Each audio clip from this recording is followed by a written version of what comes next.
En pleno Renacimiento, en el corazón de Florencia, había un hombre que gobernaba, pero no desde un trono, sino más bien desde las sombras. Se llamaba Cosme de Medici. Y su método de control, bueno, es un enigma que todavía hoy trae de cabeza a los historiadores. Vamos a intentar descifrarlo. A ver, para que nos hagamos una idea de quién era Cosme, lo mejor es escuchar a alguien que lo conoció. El biógrafo Vespasiano escribió de él. Sus respuestas eran breves y a veces oscuras, para que pudieran tener un doble sentido. O sea, no daba órdenes directas, sino más bien pistas ambiguas. Y esta es la clave de su personaje. Era una auténtica esfinge. Y claro, esto nos lleva a la pregunta del millón, la que parece no tener lógica alguna. ¿Cómo es posible que un hombre que casi nunca tuvo un cargo oficial, que no se prodigaba en discursos y que proyectaba una imagen casi pasiva, llegara a ser el hombre más poderoso de toda Florencia? Ese es precisamente el misterio que vamos a desentrañar hoy. Para encontrar la respuesta, primero hay que entender el tablero de juego. La Florencia del siglo XV no era, para nada, un lugar tranquilo. Era más bien una arena, un campo de batalla de facciones en guerra constante. Las familias poderosas se movían con una desconfianza brutal. En este juego, simplemente mantenerse en el poder ya era una hazaña casi imposible. Quien quisiera liderar en Florencia se encontraba con un dilema irresoluble, una verdadera trampa. Por un lado debía parecer un juez, una figura legítima, neutral, por encima de las riñas. Pero claro, para sobrevivir tenía que ser un jefe, alguien que mueve los hilos, que interviene y que lógicamente sirve a sus propios intereses.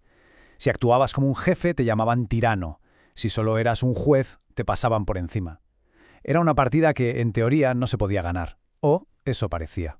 Entonces, si el juego estaba trucado, ¿cómo es que Cosme ganó? Tenía que tener algún tipo de arma secreta.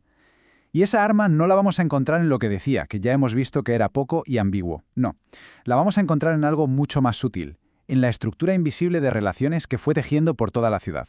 La clave aquí está en la comparación. ¿Qué es lo que hacía el partido de los Médici que no hicieran sus grandes rivales, los llamados oligarcas? ¿Acaso tenían más dinero o más apoyos? ¿Dónde estaba su ventaja competitiva, por así decirlo? Y aquí es donde la cosa se pone de verdad interesante. Si miramos los datos, vemos algo sorprendente. ¿Riqueza? Pues prácticamente la misma, como se puede ver. Composición social, ambos grupos estaban liderados por la élite. Base geográfica, los dos concentrados en los mismos barrios. O sea que las explicaciones de siempre, el dinero, la clase social, aquí no nos sirven para nada. El secreto de Cosme estaba en otra parte. Así que el secreto no estaba en las personas, en las piezas individuales del tablero. No importaba tanto quiénes eran, sino en cómo estaban conectadas unas con otras. Y aquí es donde reside la genialidad de Cosme de Medici. Entendió algo revolucionario para la época, que el poder no reside en los individuos, sino en la red que los une. Y aquí se ve la diferencia de una forma clarísima. La red de los oligarcas era un auténtico caos, una maraña donde todos estaban conectados con todos. ¿El resultado? Rivalidades internas, indecisión, parálisis. La red de Cosme, en cambio, era una obra de ingeniería social, una estructura de estrella. Todas, absolutamente todas las conexiones pasaban por él. Sus seguidores no estaban conectados entre sí, solo con él. Esto no era una red para el debate, no. Era una máquina diseñada para la acción decisiva. A esta estrategia tan brillante se la conoce como acción robusta. Y es totalmente antiintuitiva. No se trata de tener un gran plan maestro, sino todo lo contrario. Se trata de cómo ganar sin tener un plan fijo, basándolo todo en la flexibilidad. La definición técnica es mantener abiertas las opciones discrecionales ante futuros imprevisibles, frente a los intentos hostiles de otros por limitar esas opciones. Pero, para que se entienda mejor, es como jugar al póker. La estrategia de Cosme era no enseñar jamás sus cartas. Dejaba que todos los demás hicieran sus jugadas, que se comprometieran, mientras él se mantenía en una posición de máxima flexibilidad, esperando el momento perfecto para dar su golpe.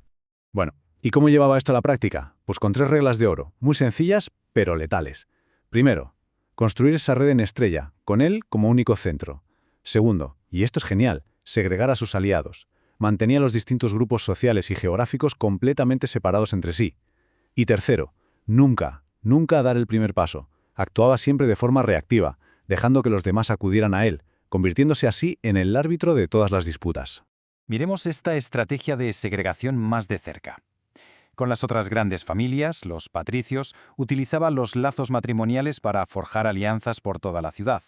En cambio, con los hombres nuevos, esa clase emergente de su propio barrio, usaba el dinero, el patronazgo, las redes económicas. Eran dos mundos que no se mezclaban, dos redes paralelas que solo tenían un punto en común, el propio Cosme. El resultado de esta jugada era, simple y llanamente, un control absoluto. Los patricios por un lado y los hombres nuevos por otro nunca podían unirse en su contra, porque ni siquiera se hablaban, de hecho, a menudo se despreciaban. Si cualquiera de los dos grupos quería algo, tenía que pasar por Cosme. Él no era solo un líder, era el único puente que conectaba a sus propias facciones. Esto lo hacía indispensable y, lo que es más importante, inmune a las traiciones internas. No cabe duda de que la estrategia fue un éxito, vamos, un éxito rotundo. Pero, como toda gran estrategia de poder, tuvo un coste. Es importante analizar el legado de esta ambigüedad, tan genial como peligrosa. El resultado habla por sí solo. La dinastía Medici, gracias a esta estrategia de acción robusta, dominó la vida florentina durante 3 siglos. ¡3! Un legado de poder casi sin precedentes, construido no sobre ejércitos, sino sobre redes y silencio. Pero este poder tenía su lado oscuro, claro. Ser la esfinge implica que muchos te van a ver como un manipulador sin escrúpulos. Implica enfrentarse a dilemas éticos constantemente. Y significa que, aunque te teman, nunca van a confiar plenamente en ti. Y luego está el mayor riesgo de todos. Cuando todo un sistema depende de una única persona en el centro, ¿qué ocurre cuando esa persona desaparece? Todo el entramado se vuelve increíblemente frágil. Y todo esto nos deja con una pregunta final que, la verdad, resuena mucho hoy en día. En un mundo como el nuestro, de ruido constante, de opiniones firmes y de exigencias de acción inmediata, ¿es posible que nos hayamos olvidado de la lección de Cosme de Medici? ¿Puede ser que el mayor poder no lo tenga quien más grita, sino quien estratégicamente sabe cuándo y cómo guardar silencio?